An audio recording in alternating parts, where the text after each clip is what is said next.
Kourtney's meltdown as Scott and Khloé caught kissing in public. Okay, stop whatever you are doing right now. Put down your coffee, set your phone flat on the table, because what we are about to unpack today is the kind of story that makes reality television look like a boring documentary about grass growing. We are talking about a scandal so chaotic, so perfectly Kardashian-shaped, that even the writers of the most unhinged soap operas would sit back and say, "No, that is too much. Dial it back."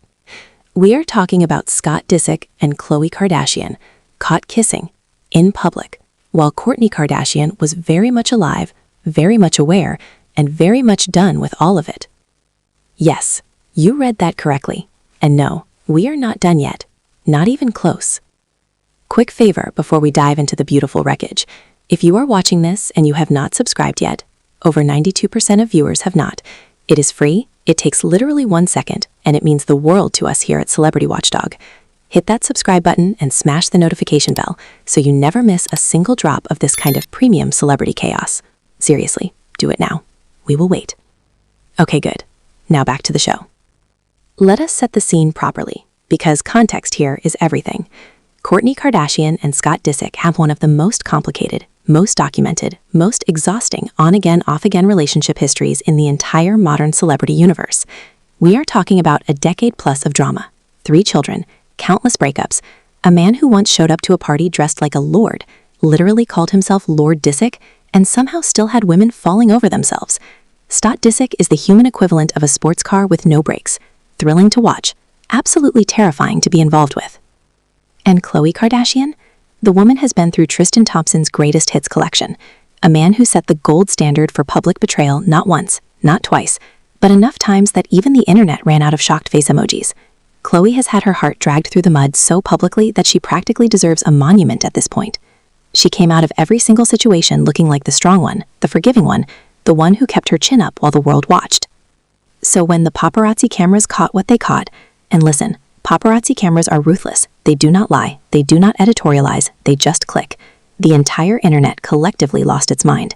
Scott Disick and Khloé Kardashian, sharing what witnesses and multiple outlets described as far more than a friendly greeting, outside a restaurant in Los Angeles, completely in the open, as if the concept of consequences had simply never been introduced to either of them. Now here's where it gets truly spectacular, because this is not just a story about 2 people making a questionable decision in a parking lot. This is a story about family, and there is no family quite like the Kardashians when it comes to turning private devastation into very, very public theater. Kourtney's reaction, and we have to talk about this, we absolutely have to, was reportedly something between a controlled implosion and a full volcanic eruption. Sources close to the family, and there are always sources close to the family, described her as blindsided, furious, and using language that would make a sailor from New Jersey blush. Kourtney Kardashian, who has spent years carefully maintaining the image of the calm, composed, unbothered older sister, the one who eats the healthiest, lives the most mindfully, and married a rock star, that Kourtney apparently went full scorched earth behind closed doors. And honestly, who could blame her?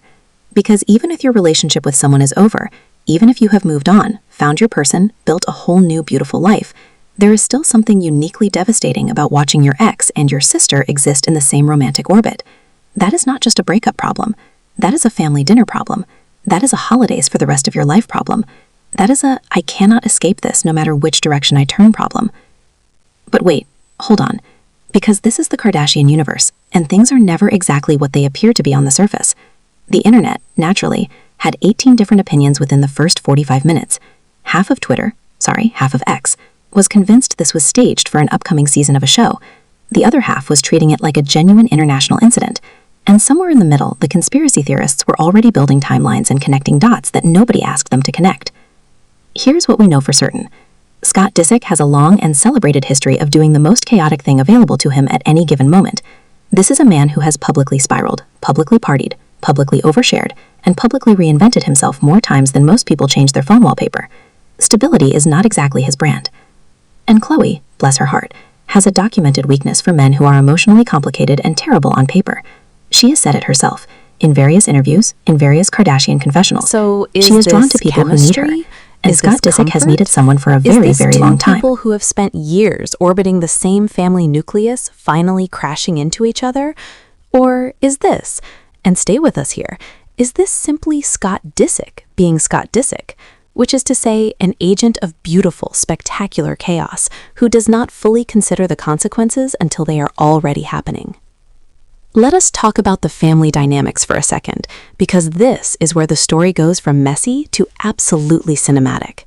The Kardashian-Jenner family operates like a small nation-state. There is hierarchy, there is loyalty, there are unspoken rules that everyone knows and nobody writes down. And one of those unspoken rules, one that most functional humans would consider fairly obvious, is that your ex-partner and your sibling do not exist in a romantic context. That is rule number 1. That is the first page of the handbook. Khloé and Kourtney have always had a complicated sisterhood. Not toxic, never toxic, but complicated in the way that only sisters who have grown up in a fishbowl together can be complicated. They have fought on camera. They have defended each other on camera. Khloé once physically fought someone on Kourtney's behalf. These are women who would go to war for each other, which is what makes this particular situation so gut-wrenching, because this is not an outside enemy. This is internal. This is friendly fire. And friendly fire, as any military strategist or reality television producer will tell you, is the most damaging kind.